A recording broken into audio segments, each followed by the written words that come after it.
Let's go now to the Decision Desk 2024, where we are carefully tracking the latest polling and analysis from the campaign trail. And the trail, as they say, it could run directly through the Supreme Court of the United States as early as this month. Hear me out. Donald Trump, the former president of the United States and the current frontrunner for the Republican presidential nomination, he's barred from being on the ballot in two states, Colorado and Maine, where officials have argued that he broke the insurrectionist clause in the U.S. Constitution's 14th Amendment.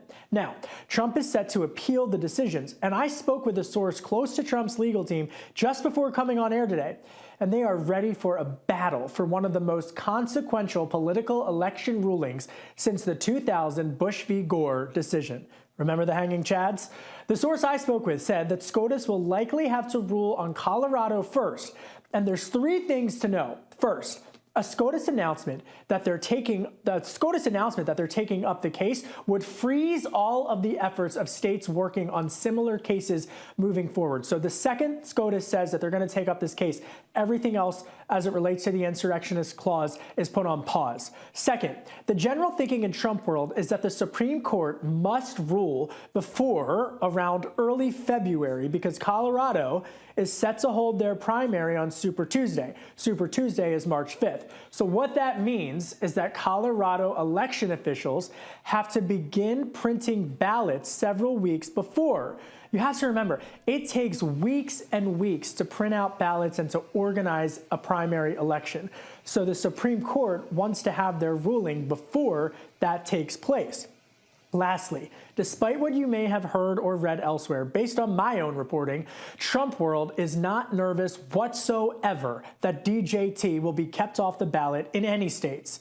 To dive into the weeds, the Trump source told me that SCOTUS could make their decision based on several different legalities, including but not limited to whether A, the 14th Amendment applies to a president at all, B, whether the Constitution requires for someone to be charged with insurrection before being found to violate the 14th Amendment, and C, that it's simply way too close to an election, in this case, weeks before a primary election, for state officials to bring any type of item forward that would bar a candidate from being on the ballot. So I want to bring back into the conversation the Hill's Brett Samuels, who covers the White House for us here at the Hill. Brett, Democrats around the country have said that Trump should be on the ballot. Does President Biden himself need to take a position on this? Well, Kevin, so far, from what I've heard from Democrats, from the White House, is that there's not really a sense of urgency or a great sense of pressure for President Biden to weigh in on the actual legal matter at hand.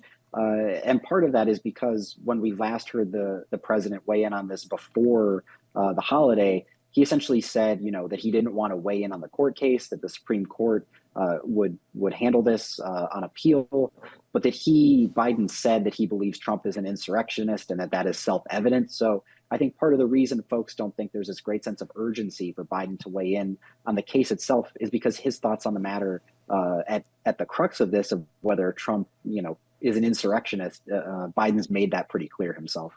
I still can't believe that we're only a few days now away from the Iowa caucus. And I want to dive into the Decision Desk crosstabs where Nikki Haley is out with an ad today attacking Florida Governor Ron DeSantis for ties to China. But when you look at the polling out of Iowa, she is at 17.1% within striking distance of DeSantis, who's at 18%. And of course, Trump remains the dominant frontrunner. Can Haley break through with her closing argument in the Hawkeye state to surpass DeSantis? That's, I think, what most people will be watching is in many ways kind of who finishes second behind Donald Trump. And, when I talk to political strategists in Iowa, Republican operatives, they like to say that in Iowa with these caucuses, a lot can change in just the final few days, really, even. So as you mentioned, we're under 2 weeks away from the caucuses. So certainly there's a lot still to be decided. And Nikki Haley and her allies are out with these ads, are attacking DeSantis. So clearly they see an opening for the former South Carolina governor to make a big push here and maybe build some momentum going into New Hampshire, even if she's not able to to overtake Donald Trump, who seems like the clear runaway frontrunner at this point. Well, and I peeked at my inbox before I got on air, and she's also now attacking Trump. She's saying that Trump's hiding by not showing up to the CNN debate and town halls that are coming up. But Trump, meanwhile, just announced that he's going to be holding an Iowa town hall on Fox News, so some counter programming. And when you look specifically at the Granite State, at the decision desk, New Hampshire polling, you also have Trump leading at 43.7%. Haley still beating Christie and DeSantis there with 26.7%. But who drops out after Iowa, after New Hampshire, and how does that change the dynamics of the race, if at all, for the Republican nomination? Yeah, I think that's, sort of one of the big questions really throughout this whole primary has been who will drop out? When will they drop out? Will people sort of coalesce behind a Trump alternative? And after New Hampshire, I think that's going to be a big sort of sticking point. Chris Christie will be one to watch because he's really put a lot of, basically all his resources, frankly, into New Hampshire. So if we don't see a strong showing from him there, he'll be one to watch.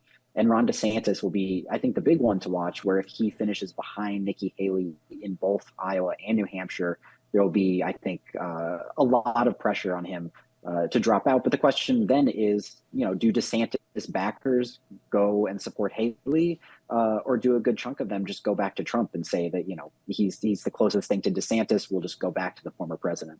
I think Trump world thinks they're going to get a DeSantis backing and an endorsement shortly after he would drop out. Brett Samuels, breaking down so many headlines, so plugged in. You are the zeitgeist, my friend, of everything happening in the political orbit. Thank you for your excellent reporting.